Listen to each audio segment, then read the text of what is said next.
Hello everyone and welcome back to another video. Today we're going to be doing a how to build for Yeon. I know the collaboration's gone, but I just forgot I hadn't done a how to build for them for Yeon and Masno, so I'll be doing a how to build for both Yeon and Masno.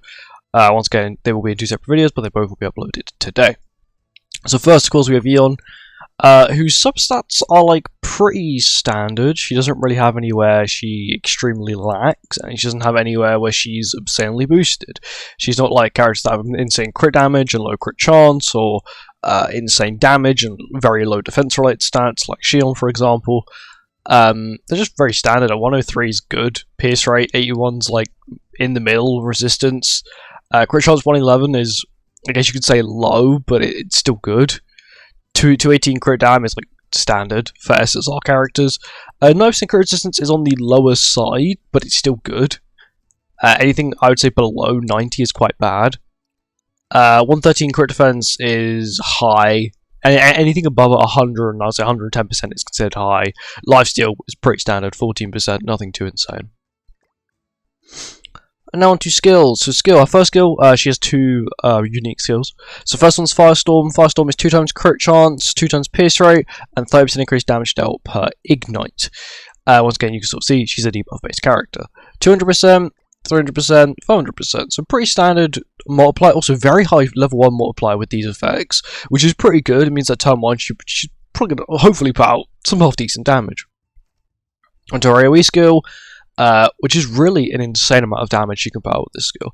So it's Spark. Spark is 1.5 times damage dealt and 2 times crit chance per 1% HP remaining or diminished when using. So let's just say you've lost 99% of your health. I'm not sure if, let's just say you're on 0.1% health. I'm not sure if it then, I guess, would round up to your 100% health. But yeah, she does insane amounts of damage with this AoE. It's mainly her biggest part of her kit. Problem is, you still have to be ramped up to do insane amounts of damage with this skill.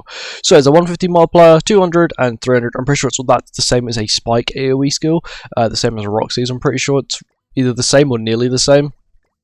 But once again, like, this multiplier is really low, but it can hit super hard. And talking about low multipliers that can hit hard, her ultimate. Firestorm, so once again the same Firestorm effect. It implies 2 ignites. This is after the ultimate, it'll apply them. Let me actually just show you real quick that it applies them after the ultimate. But this ultimate, bear in mind, right, this is a 250% multiplier skill, can put out an ungodly amount of damage, to a point where when I tried her on Rat, she was hitting damage cap every skill, even with her ultimate, 1/6. See there, and then the ignites apply afterwards. Actually, they may actually apply before. No, you would have seen them. Okay, so yeah, the ignites apply afterwards, which is okay. It's just a little bit more irritating, because if it applied before, at 6/6 you like 7. It's the same as Monspeed's. You get 7 at 6/6. Yeah, which would be completely busted. It's actually pretty good as it is, because it ties in with her relic, which will go on in a second. Now onto her passive, which is increase the hero's base stats by 5% for each human ally participating in battle. So once again, she sort of wants to be with humans, which is okay. She'll work well with Masno, I guess Lance, but you don't really want her to be mega tanky, but you also don't want her to be too flimsy, and we'll get into that in a second. Applies Burning Shield on the hero at the start of the battle. Burning Shield, HP does not fall below 1, reflects 50% of damage taken. Effect is removed when taking 4 times damage from enemy skills during the enemy's turn. So, you have to take damage from 4 separate skills to lose the buff, which then means that you are killable, that your Yeon is killable. But this is where I like what they've done with this passive. So, let's just say you're using the ultimate one, and you do 2 million damage to Yeon, right? You think, oh, it's going to reflect 1 million and kill Askinor. Yes, it does. But it doesn't actually count towards a stack being removed. I'm not sure if that's a bug or a feature, but if the character dealing the damage dies, it does not remove a stack, which is kind of good because it makes you sort of think about how you attack her. So you don't do too much damage, not only do you don't want to kill your own character, but if you kill your character by accident, you don't remove the stack. And not removing that stack can be the difference between winning a game and losing a game, especially if it's Yeon versus Yeon, or anything sort of on the lines of that. But yeah, it's really cool how they've done that. It means you have to think a little bit more. Applies one flame of the family on all heroes. This is just the corrosion. It stacks up to 2 times on the enemies and on yourself. What it does is literally just 5% corrosion. It works on the enemies and it works on yourself. When you play a skill, when Yeon plays a skill, it is removed.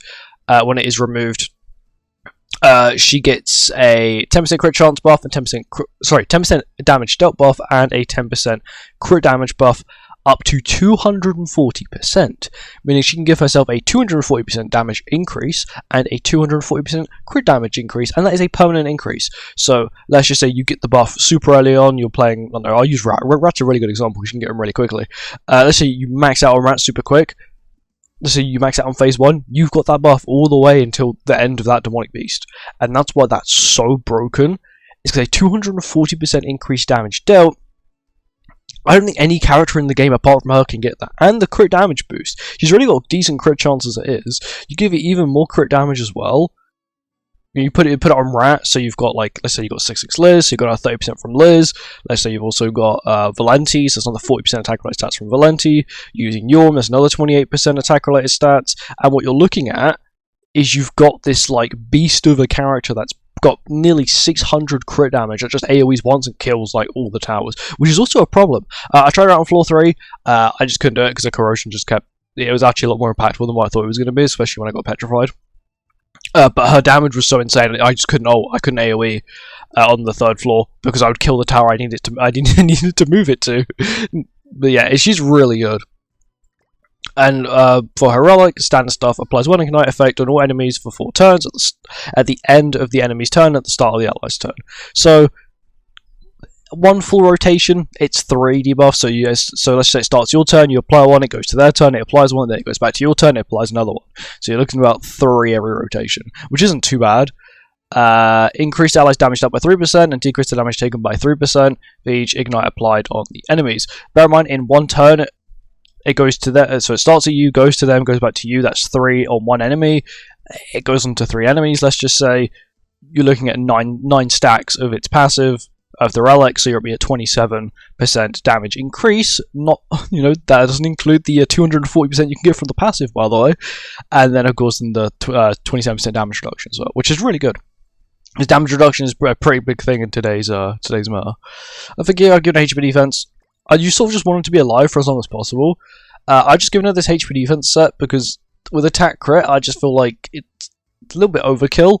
Even though you could just give her attack crit and you could be completely fine. But I'm just giving her HP defense because I don't really see myself using her in PvE. If I was going to use her in PvE more, I would give her attack crit. And if I am going to use her in PvE, I would give her someone else's attack crit because I can afford to do that. I'll just just stick it on her because it's like perfect gear or whatever. Yes, I wouldn't have the engraving bonus, but it doesn't really matter too much, I'm not going to lie. Because her gimmick, especially in PvP, she just wants to be alive for like 4 turns basically, or for as long as possible to ramp up her passive. Even if her buff's gone, it doesn't really matter because then she's just your normal character. She can die to any skill like any normal character would. On to her outfits. I do have all of her paid outfits and all of her non-paid as well. They're okay. The stats on them are like pretty decent, and it probably will make the difference. Especially like these ones here. I know like I know from the passive you get like 240% crit damage, right? But a little bit extra crit damage is going to be useful. Same as pierce rate and all that kind of stuff. Just so you can do a little bit extra damage to enemies. The relic itself gives a lot of CC, which is pretty standard for collaboration relics. Now they normally give an abundance of CC, mainly to make up for their really low base CC, which is fine. It's pretty standard stuff. And also it's upgraded as well, which doesn't really give too much stats. I think it's like 210 CC, or just like equivalent to buying an extra weapon or something, which isn't too bad. But it does cost you an extra 5 million gold, and you have to farm Bird Floor 4, so it's not a very pleasant experience. But anyway, that's it. Thank you for watching. Hope you guys enjoyed, and I'll see you in the next one. Goodbye.